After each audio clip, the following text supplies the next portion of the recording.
How do you do, ladies and gentlemen? This is a show that's going to fascinate you, fascinate anybody who has any intelligence, because this is a different kind of a show than we've ever done before. It was fun in games, attacks about people, about characters, about situations that are prevalent on a daily basis, making fun of things in our current issues of society. But now we have something that's ancient history, the whole issue of religion and what it means in your life, and how to interpret it, and what the Bible says, and what does it really mean compared to what you might think it means. How have people interpreted the Bible before, and how did Hal Lindsey, who was our guest today, come along and show you new interpretations and new prophecies that he read and found in the significance of the Bible, that has interpreted things in a way and in a direction that nobody even thought of before. Or if some people did, they didn't know how to interpret it and popularize it and make it understandable to the average individual, as he has with his array of books that have sold almost 50 million copies. He's by far the highest level of circulation of any books in America. The New York Times said there never was such an unbelievably popular author. Close to 50 million books have been sold. You might have heard of his titles of his books. One was called, what's that, Countdown? Oh, 1980 was Countdown to Armageddon. Then there was the other book, the late great Planet Earth. Then I'm so nervous because I can't get over the fact that I even have him here in person. Then there was the other one, what was the other book? Road to the Holocaust. And each one of these books sold in the hundreds of thousands of millions of copies. It's unbelievable how many books he has sold, because people got fascinated with his thoughts and opinions and the research he has done on this kind of a subject and the conclusions he came to about what it all means. For instance, in Bible prophecy, he finds interpretations that I remember seeing him about 20 years ago in a restaurant in some place in Los Angeles, and I was sitting there talking to him about what he predicts, about what he gleans from his studies. And one of the things he said to me is, I remember at that time, about 15 years before the Russian Empire broke down, he said he sees it in Bible prophecy that it's inevitable that Russia will collapse, that all of communism and the whole state of Russia will cave in. And he also told me at that time that not only will it collapse, but sooner or later, at a later time, there'll be a resurrection of the power and the strength of Russia, and they'll fight for dominance in the Middle East, and they'll introduce their power into the Middle East and eventually become a dominant force in the Middle East. Now I want to introduce to you Hal Lindsey, and I want him to answer this first question. Hello, Hal. How are you? Hey, it's good to talk to you again, Jackie. Thank you, thank you. And you're not, I didn't even do you justice. You're a much bigger star than I even just described. But let me ask you a question. This question about you describing to me at that time that this is what's going to happen, that Russia is going to collapse, and this was about 15 years before it actually happened. And you found it in the Bible. How did you find that in the Bible? Well, it was from studying Ezekiel chapters 36 through 38. And I knew that Russia would be a power, but they could not be a world-dominating power. And so I knew something had to happen to stop them, because they were well on their way in the 1970s toward becoming a world dominator. So I knew something had to happen. However, I knew that Russia would still be a mighty military power in the last days, though not a world conqueror, and that they would arm the Muslims and begin to help consolidate the Muslims, join their side in their quest against Israel and against leading the Middle East. And so what do you predict now? What's going to happen with reference to Russia in the Middle East? Well, I think they're very much inserting themselves again in the Middle East, especially in Iran. I mean, the world powers are all concerned that Iran is on the brink of getting nuclear-tipped missiles. And yet Russia is standing there going against the will of the whole world, and it's their experts that are helping them construct the facilities to build nuclear weapons.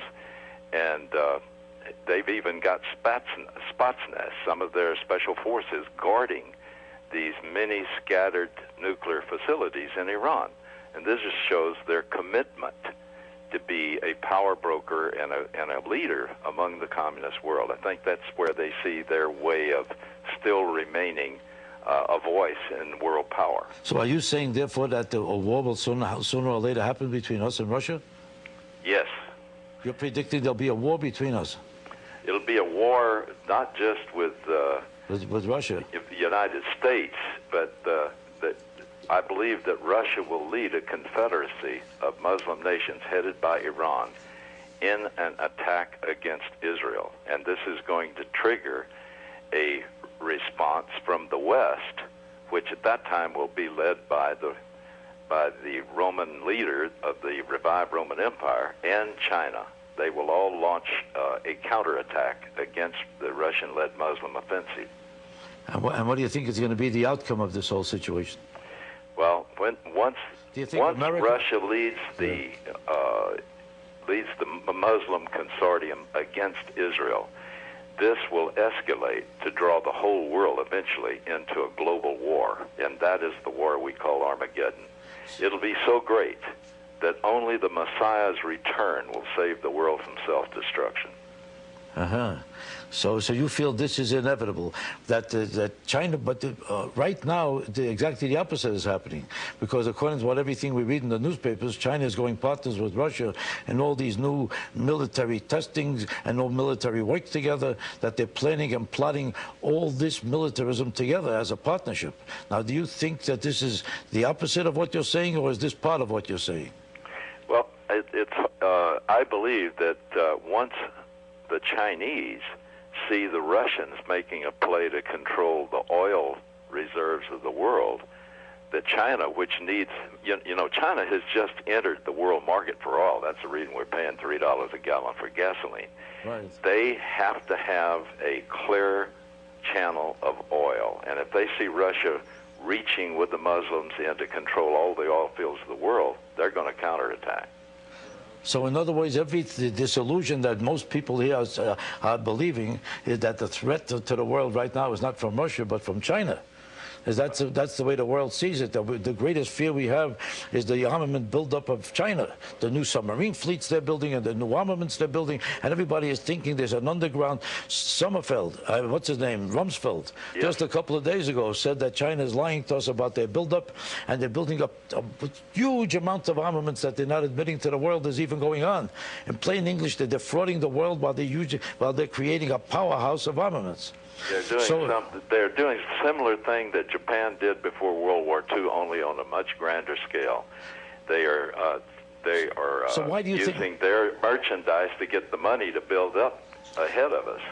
And I believe, here's the sequence that I see in the Bible. Daniel chapter 11, verses 40 through 45, gives the battle plan. First, the Russians and the Muslims will attack Israel. Then they will sweep on down into Egypt to seek to consolidate the natural land bridge and the waterway going to all of the oil. At that time, there's going to be a counterattack to stop this. The Roman-led West is going to go after them, and the Chinese-led Asia are going to come with 200 million soldiers, according to the book of Revelation.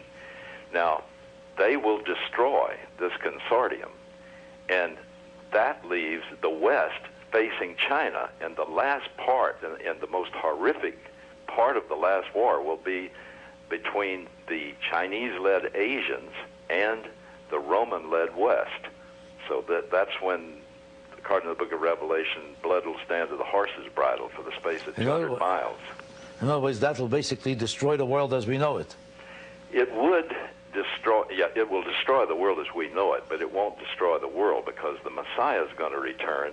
He's going to set up a new world order, and the Messiah, as the King of David promised all through the Old Testament, is going to rule over the world, and the remnant of Israel are going to be given all the promises made to Abraham, Isaac, and Jacob and their descendants, and they will be God's priest under him.